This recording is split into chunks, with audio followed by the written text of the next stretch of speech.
Selamat pagi Ibu, Bapak, dan anak-anakku. Hari ini Rabu 1 Juli 2026 kita akan belajar dari kitab 1 Samuel pasal 10 ayat 17 sampai 27. 1 Samuel pasal 10 ayat 17 sampai 27. Demikianlah firman Tuhan. Kemudian Samuel mengerahkan bangsa itu ke hadapan Tuhan di Mispa dan ia berkata kepada orang Israel itu, "Beginilah firman Tuhan, Allah Israel. Aku telah menuntun orang Israel keluar dari Mesir dan telah melepaskan kamu dari tangan orang Mesir dan dari tangan segala kerajaan yang menindas kamu. Tetapi sekarang kamu menolak Allahmu yang menyelamatkan kamu dari segala malapetaka dan kesusahanmu, dengan berkata, 'Tidak, angkatlah seorang raja atas kami.' Maka sebab itu, berdirilah kamu di hadapan Tuhan, menurut sukumu dan menurut kaummu." Lalu Samuel menyuruh segala suku Israel tampil ke muka, maka didapati suku Benyamin. Sesudah itu disuruhnyalah suku Benyamin tampil ke muka menurut kaum keluarganya. Maka didapati kaum keluarga Matri. Akhirnya disuruhnyalah kaum keluarga Matri tampil ke muka seorang demi seorang, maka didapati Saul bin Kis. Tetapi ketika ia dicari, ia tidak diketemukan. Sebab itu ditanyakan pulalah kepada Tuhan, "Apa orang itu juga datang kemari?"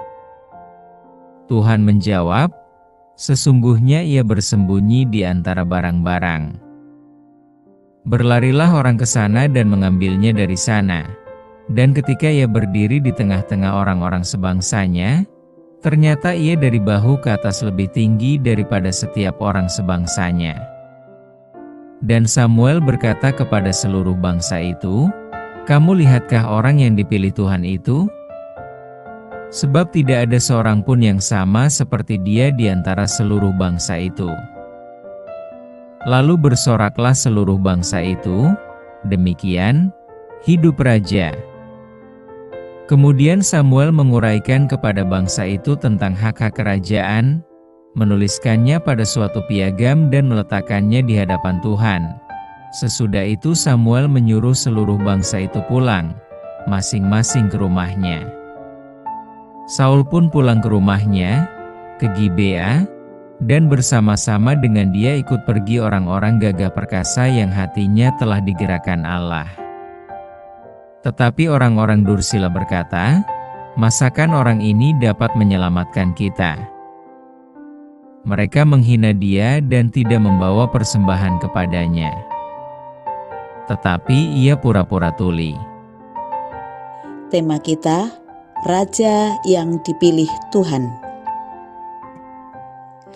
Ibu, Bapak, dan anak-anakku, kira-kira apa bedanya Raja pilihan Tuhan dengan Raja yang bukan pilihan Tuhan? Setelah bangsa Israel menduduki tanah Kanaan, hidup mereka makin makmur.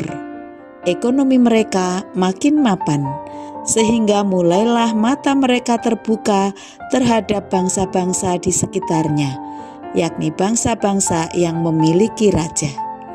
Timbullah keinginan untuk memiliki raja, sama seperti bangsa-bangsa yang lain. Kata mereka, "Angkatlah seorang raja atas kami." Permintaan mereka dibawa Samuel kepada Tuhan, dan Tuhan mengabulkannya. Dengan undian terpilihlah Saul bin Kis dari kaum keluarga Matri dari suku Benyamin sebagai raja. Saat kena undi, Saul bersembunyi di antara barang-barang. Setelah ia dijemput, tampaklah bahunya saja sudah lebih tinggi daripada kepala orang-orang.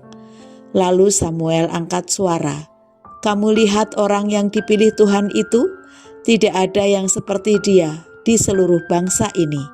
Dan seluruh bangsa bersorak, "Hidup raja!"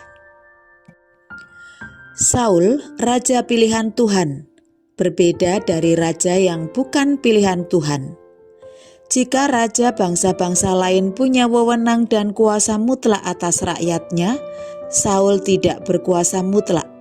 Ia harus menjadi raja teokrasi yang tunduk kepada Tuhan sebagai penguasa tertinggi Israel. Sebagai raja pilihan Tuhan, Saul harus melakukan perintahnya. Tuhanlah yang sebenarnya memimpin bangsa Israel, dan raja adalah alat Tuhan yang menyatakan kehendaknya. Kepada Saul pun Tuhan memberikan orang-orang gagah perkasa yang hatinya dipimpin Tuhan. Pelajaran bagi kita, orang yang dipilih Tuhan sebagai alatnya pasti diperlengkapi untuk menyatakan karyanya bagi orang-orang di sekitarnya. Meski ada orang yang tidak senang dengan pilihan Tuhan, itu biasa terjadi. Namun itu bukan penghambat bagi kita untuk tunduk dan patuh melakukan perkataan Tuhan. Sebagai perintah, taatlah kepada Tuhan. Hanya itu kunci sukses yang harus selalu kita pegang sebagai pemimpin. Inilah yang diharapkan dari kita yang telah diangkat menjadi orang-orang pilihan Tuhan. Mari kita berdoa. Bapa di surga, terima kasih sepanjang malam Tuhan sudah melindungi kami, dan pagi ini Engkau izinkan kami untuk membuka mata kami kembali. Bapa, sesuai dengan firman-Mu, kami adalah anak-anak yang telah Engkau pilih. Karena itu, kami yakin Engkau pasti memperlengkapi kami untuk mampu menyatakan karya Tuhan bagi orang-orang di sekitar kami. Berkatilah kami sehingga kami mampu menjadi saksi di tengah dunia ini dengan tutur kata, sikap dan perbuatan yang baik kepada orang-orang di sekitar kami. Ampunilah dosa-dosa kami, di dalam nama Tuhan Yesus Kristus kami sambut hari ini. Amin.